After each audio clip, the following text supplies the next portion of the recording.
back to my channel. I'm so happy to have you here today. Today's going to be a short video. I just wanted to share with you all some notes that I took today. The company that I work for follows a lot of Jeff Shore's sales principles. So I took upon myself to research some of Jeff Shore's videos and I took some notes on.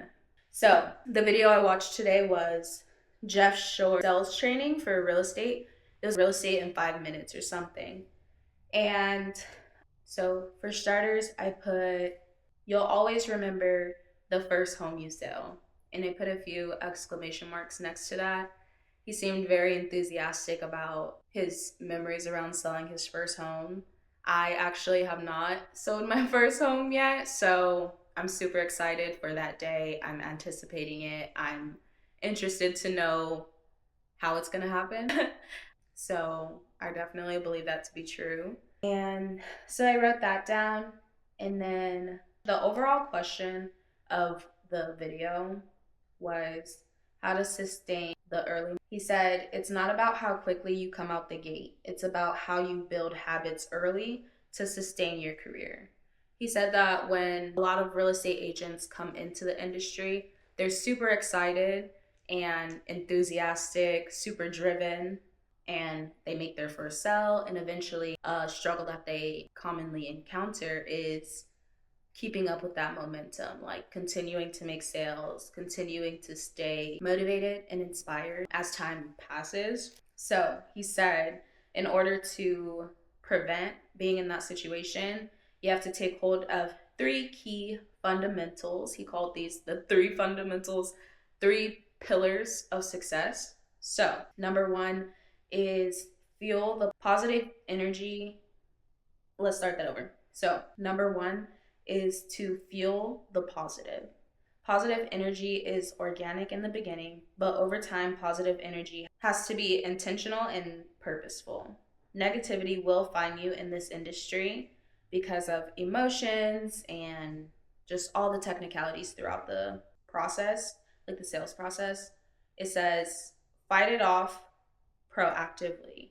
Feel positive energy every day by establishing positive habits. And then number 2 says, push the plateau. Early on, the learning curve is very steep. Over time, without personal contribution, the curve flattens. You'll stop learning. He called this good enough syndrome. And he said, don't let this beat you. Good is okay, but if you're stuck at good, you'll never be great. So I wrote in my notes, I put be great, not good. And then number 3, the third pillar of success, it says be a from. If I understand where the customer is coming from, I will be able to figure out where they're moving to. Within that, I will find my purpose, and then I will establish how I direct the customer to and from.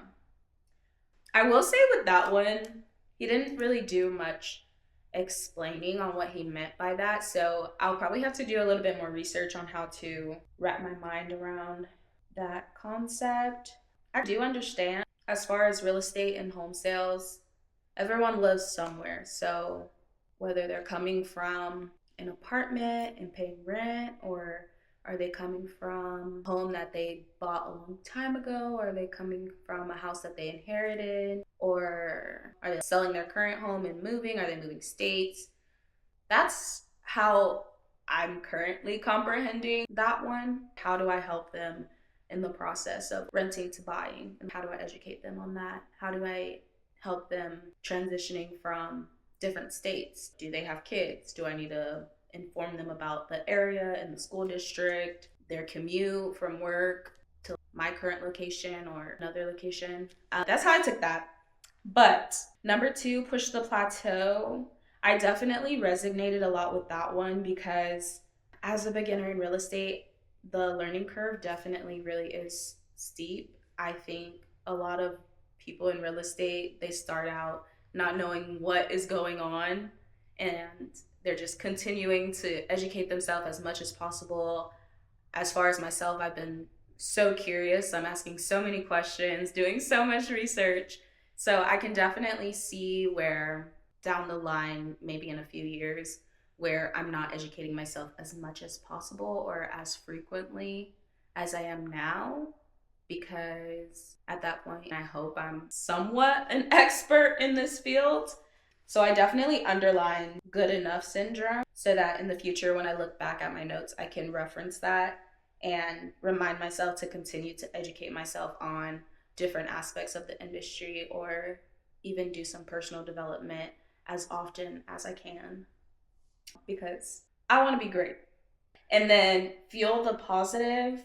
Number one, I also resonated with this one because something that one of my higher ups told me when I first got hired with this company, she told me that the industry is very small, very niche. People move around very often. So that means that everybody knows everyone. She's like, just stay positive, never say anything negative about a home or a company, a realtor or a buyer. Just stay as positive as possible.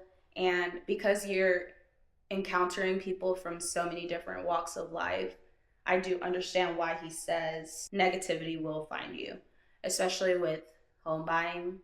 Sometimes it can be a very stressful process for like a first-time home buyer or somebody that's moving states or someone with bad credit.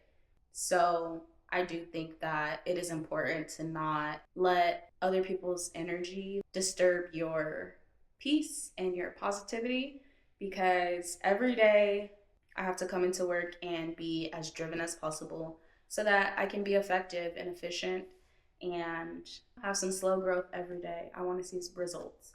So I definitely will be trying to establish some positive habits to stay positive. I was trying to think of what those habits would look like, because I know self-care is a big one for me. Maybe picking up some tea or coffee before work really brightens up my day, a good breakfast. But I was trying to think of what some habits would be. Oh, writing down things that I'm grateful for every day could help me stay positive, because gratitude, being conscious of things that I'm grateful for, has been extremely impactful for my life and my thought process around things. But overall, that's pretty much it. I just thought that this was useful information.